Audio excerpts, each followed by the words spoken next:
Boa noite. Policiais do DENARC e da Companhia Independente de Policiamento com Cães fizeram na manhã de hoje a maior apreensão de cocaína já registrada no Amazonas e uma das maiores do Brasil. Foram apreendidos quase 1 tonelada da droga que estava enterrada em uma praia no município do Iranduba, na região metropolitana de Manaus. Essas imagens divulgadas pela polícia são do momento do recolhimento da droga que estava enterrado na areia.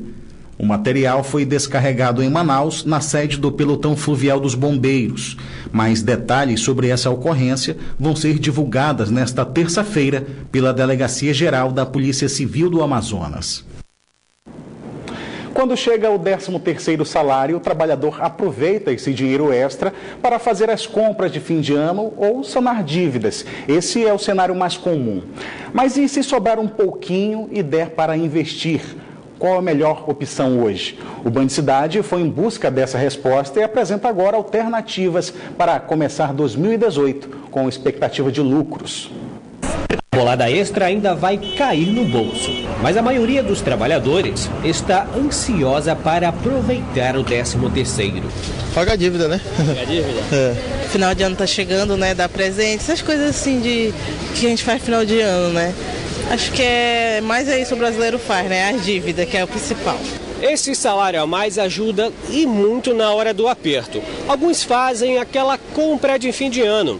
Outros aproveitam para quitar aquela dívida que não deu para pagar durante os 11 meses. Mas você já parou para pensar em fazer um bom investimento e lucrar muito mais com o 13º? Com essa crise, muita gente prefere poupar gasto e investir no futuro. É uma poupança, sério, é mais viável. No meu caso, né, pra mim. Sim, também. Uma boa ideia, né? Pro futuro. Sim, a poupança é uma delas, mas a taxa de juros caiu bastante. O rendimento anual é de 7%. Hoje, o investimento em títulos a curto, médio e longo prazo é muito mais vantajoso que a caderneta de poupança. Pode chegar o dobro do que você poupa no banco. As alternativas estão no certificado de depósito bancário, letra de crédito imobiliário e agronegócio e tesouro direto. Fazendo uma simulação no Tesouro Selic a curto prazo para resgate em 2023, com investimento inicial de R$100 e mais 64 parcelas iguais, o valor investido bruto será de R$ 6.500. Esse especialista em finanças explica as vantagens. O CDB, ele tem uma liquidez maior que qualquer um dos outros, né? Quando você aplica, existe uma data até o vencimento, que é quando você vai resgatar. Nem todo CDB, em qualquer instituição, tem o mesmo rendimento. Você tem que escolher qual é o rendimento, qual é o LCA, qual é o LCI. Você tem que escolher entre os possíveis rendimentos que os vários bancos oferecem. E aí, sobre o LCA e LCI, principal vantagem, não tem imposto de renda sobre o rendimento. Desvantagem é, colocou para o título de 1 ano, só resgata no final de 1 ano. Esta investidora e educadora financeira trabalhou em uma instituição bancária renomada e decidiu sair da área. Há quase 10 anos, é corretora de investimentos e oferece aos clientes uma prateleira de negócios para quem quer investir no futuro. Então, hoje o investidor ele tem que conhecer o seu perfil para poder identificar melhores produtos no mercado. Temos, por exemplo, fundos multimercados que aplicam em várias opções, como ouro, como ações, como dólar, como taxas pré e pós. Temos os fundos de ações e fundos imobiliários que são isentos de imposto de renda. Ou seja, então assim, o investidor precisa conhecer melhor os produtos para poder identificar o seu perfil e saber quanto que ele deve alocar no curto, médio e longo prazo. Com essa crise econômica do país, essa é a melhor opção para economizar e garantir o próprio futuro. Motoristas de aplicativos de transporte de passageiros, principalmente do Uber, estão com uma manifestação nacional contra a votação de um projeto de lei que regulamenta o serviço desses motoristas e pode gerar impostos para a categoria. A concentração dos motoristas de Uber em Manaus foi na frente da Arena Poliesportiva do Amazonas, na zona centro-sul de Manaus, depois de terem saído em carreata na zona leste da cidade. O movimento, que também ocorre em outros estados, tem como objetivo pressionar o Congresso Nacional. É que deve ir à votação nesta terça-feira no Senado Federal o projeto de lei complementar 28 de 2017, que regulamenta o transporte individual privado de passageiros. Você não concorda que o Estado regulamente de uma forma que dê placa vermelha para todos os motoristas, que isso é praticamente impossível. E se essa PCL for aprovada, não vai acabar com a vida, sim, vai inviabilizar, porque vai subir os custos e vai ser inviável andar de Uber em Manaus, em qualquer lugar do Brasil. Com a regulamentação, os motoristas de aplicativos de transporte de passageiros devem cumprir uma série de quesitos, como a autorização municipal para funcionar. E cada município pode impor regras e impostos à categoria, além do uso de placa vermelha e o seguro obrigatório de passageiros. Para os motoristas, o projeto de lei inviabiliza o serviço. A gente não é contrário à regulamentação, a gente quer discutir juntamente com os senadores e os parlamentares que amanhã estarão votando, né, para que a gente consiga entrar num consenso. A Justiça decretou prisão preventiva de 205 indiciados por suposto envolvimento no massacre do Compage, ocorrido em janeiro deste ano. Os indiciados teriam tido participação ou envolvimento na morte de 56 detentos durante a rebelião ocorrida em janeiro, no primeiro dia do ano, no complexo penitenciário Anísio Jobim, o Compage. A Justiça acompanhou o parecer do Ministério Público do Estado do Amazonas para deferir, na última sexta-feira, os decretos de prisão preventiva. Nesta segunda-feira, o superintendente do IBAMA, no Amazonas, cobrou providências com relação ao ataque ao órgão, à sede do órgão, no município de Humaitá, no sul do Amazonas. O superintendente do IBAMA no estado cobrou que os responsáveis por toda a destruição sejam identificados e punidos. O principal é saber quem foi, quem tocou fogo, quem incentivou. A Polícia Federal está lá apurando os culpados. Foi uma atitude orquestrada e o nosso Ribeirinho não faz isso. Nosso Ribeirinho tem índole pacífica, ali houve manipulação de massa. O prefeito de Humaitá afirmou que chegou a ser mantido refém. Para ele, a revolta foi motivada pela apreensão e destruição de balsas utilizadas na extração de ouro no Rio Madeira. Houve uma revolta dos garimpeiros, incontrolável. Inclusive, eu fui vítima, eu fui sequestrado. Cercaram a minha residência e me deram um prazo para mim chegar lá na manifestação. Praticamente quase 2, 3 mil pessoas. E nesse momento só existia uma opção. Eu ia por meio da multidão, ou eu começava a queimar. Primeiro começavam a destruir a minha própria residência. Na última sexta-feira, prédios de órgãos ambientais foram incendiados no sul do estado. Carros usados em fiscalizações também foram atacados. A operação de combate ao garimpo ilegal é liderada pelo IBAMA com a participação de funcionários do Instituto Chico Mendes. A Força Nacional, que ajudava na ação, tentou conter a manifestação e houve confronto na cidade, que fica a 700 quilômetros de Manaus. Os homens ainda tentaram invadir o prédio do INCRA, mas foram contidos. Não houve feridos e ninguém foi preso. Eu conversei com o prefeito, ele está consciente de que nós agimos dentro da lei, que o ato que foi feito lá é um ato de terrorismo, né? Que houve um movimento premeditado, tanto que eles compraram os foguetes de todas as lojas de Humaitá. O que a gente deixou bem claro é que o governo federal, o Estado brasileiro, não vai se curvar à pressão de incendiários. Que nós vamos continuar agindo, como sempre agimos, rigorosamente naquela região.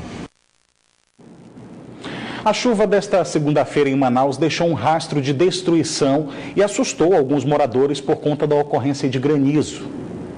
Chegou a cair pedras de granizo em algumas áreas da zona sul de Manaus. Os alagamentos, que já são comuns na capital, com qualquer ocorrência de chuva, voltaram a atormentar a população. Famílias também foram prejudicadas pelos estragos causados pelo temporal. A mudança aqui na Rua D1, no bairro Armando Mendes, é por conta do destelhamento total desse imóvel que tinha 5 quartos alugados. Moradores foram transferidos para outra estância. O dono do prédio, atingido pela chuva e ventos, ressaltou que a perda foi material, sem feridos ou pessoas mortas. Isso aí para nós a gente dá o jeito, né? Só materialmente, dá um jeito que o proposido vai pagar, a gente paga. E se não tiver quarto, a gente vai dar um jeito de alugar outros quartos pro pessoal aí, para ficar todo mundo aí. Justo aí. Foi rápido. Isso aí ficou de 10 minutos, 10 segundos, acabando tudo isso aí. Na Avenida Altais Mirim, na Zona Leste, estabelecimentos também foram afetados pela forte ventania durante a chuva rápida registrada esta manhã. Além da cobertura externa de uma lanchonete despencar, nessa loja 2 buracos se formaram no teto. Esse locutor de uma empresa conta que ele e mais o segurança do local precisaram correr para se proteger. Nós corremos para dentro da escola, eu e o vigilante, entendeu? Agora tinha um casal que estava aqui, não deu para correr, correu na hora, eles escaparam. A loja aqui também foi afetada. Exatamente. E a Novo Mundo também ao lado, que estava começando a cair coisas lá, até a placa de publicidade partiu e caiu em cima do fio. O temporal também derrubou árvores da cidade. Aqui, parte de uma árvore caiu no meio da rua e atingiu 2 boxes de lanches. Essa outra árvore virou sobre a fiação da rede elétrica desta rua, também na Zona Leste. A concessionária de energia elétrica foi acionada para atender várias ocorrências devido à chuva. E vamos então conferir a previsão do tempo para esta terça-feira em Manaus e em alguns municípios do interior do estado. Em Manaus, a previsão é de tempo encoberto com muitas nuvens. As temperaturas variam entre 27 e 32 graus. Em Coari, o tempo fica encoberto com chuva forte. As temperaturas variam entre 29 e 32 graus. Em Amaturá, a previsão é de muitas nuvens com chuva fraca, com mínima de 25 e a máxima de 33 graus. A mesma previsão para o município de Benjamin Constant, com mínima de 25 e a máxima de 32 graus. O prefeito de Manaus instituiu hoje a lei que chama a atenção para a doação de sangue. É a campanha Junho Vermelho. A ideia do projeto Junho Vermelho é ampliar o número de doadores de sangue, na época em que é comemorado o Dia Mundial do Doador de Sangue. A data é lembrada em 14 de junho, estipulada pela Organização Mundial da Saúde desde 2004. O projeto de lei 151 de 2017, Junho Vermelho, é de autoria do vereador Fred Mota e foi sancionada durante solenidade na tarde de hoje pelo prefeito de Manaus, Arthur Neto. Nós vamos procurar ajudar ao máximo, trabalhar com todas as mídias ao nosso alcance, procurar trabalhar com tudo que possa ser usado por nós para nós ajudarmos a salvar vidas. Decidimos criar o Junho Vermelho para conscientizar cada uma de nossos doadores a trazer mais um doador para essa causa que é tão nobre. Começou hoje na Universidade Federal do Amazonas o 17º Congresso de Iniciação Científica. São mais de 800 pesquisas que serão projetadas, que serão desenvolvidas durante um ano. O congresso acontece na Faculdade de Estudos Sociais da Universidade. A abertura foi no auditório Rio Amazonas.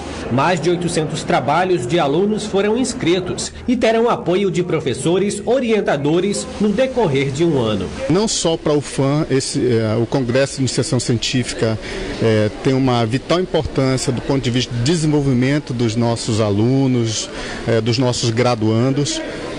Mas também para a região, porque aí a iniciação científica ajuda a formar mão de obra especializada, ajuda a formar profissionais mais capacitados e em muitos casos voltados para áreas específicas. Os projetos começaram a ser expostos hoje à tarde. Os contemplados para 9 áreas de conhecimentos terão bolsa de R$ 400, com apoio do CNPq e FAPEAM. O CONIC abrange não só alunos da UFAM, mas também é aberto para outras universidades, entre elas as particulares. A nossa expectativa é que os alunos compareçam e a comunidade externa também, porque tem trabalhos muito interessantes em todas as áreas do conhecimento, que são trabalhos dos nossos alunos, principalmente da graduação. O congresso encerra nesta quarta-feira com a divulgação dos projetos contemplados e premiação dos trabalhos que encerram esse ano. Essas premiações serão para os projetos com mais destaques, que se destacaram mais pelo nível de desenvolvimento do projeto, pelos resultados alcançados, enfim, pela importância que eles tiveram dentro da instituição. Pesquisas em laboratório identificaram elevado teor de propriedades nutricionais e medicinais em cogumelos da Amazônia. Donos de restaurantes já investem no alimento por seus grandes benefícios à saúde humana. Os cogumelos são corpos frutíferos de várias espécies de fungos. Alguns são comestíveis e outros não.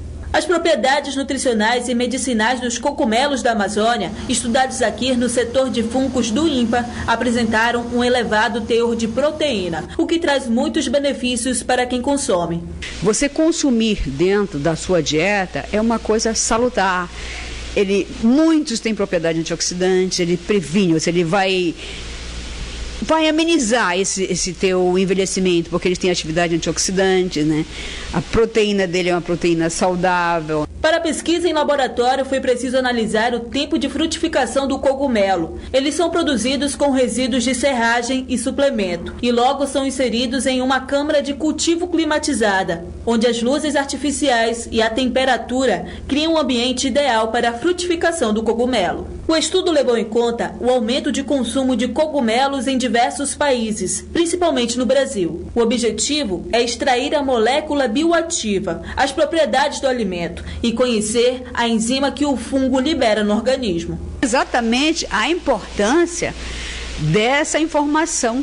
Macro e microminerais, ele é a fonte de proteína saudável. Pelo seu grande valor nutricional, rico em vitaminas e proteínas, os cogumelos comestíveis já fazem parte do cardápio de muitos restaurantes, como nesse prato, lasanha de abobrinha com shimeji e espaguete com shiitake. São receitas de dar água na boca, e essa empresária diz que além dos benefícios, o público adora.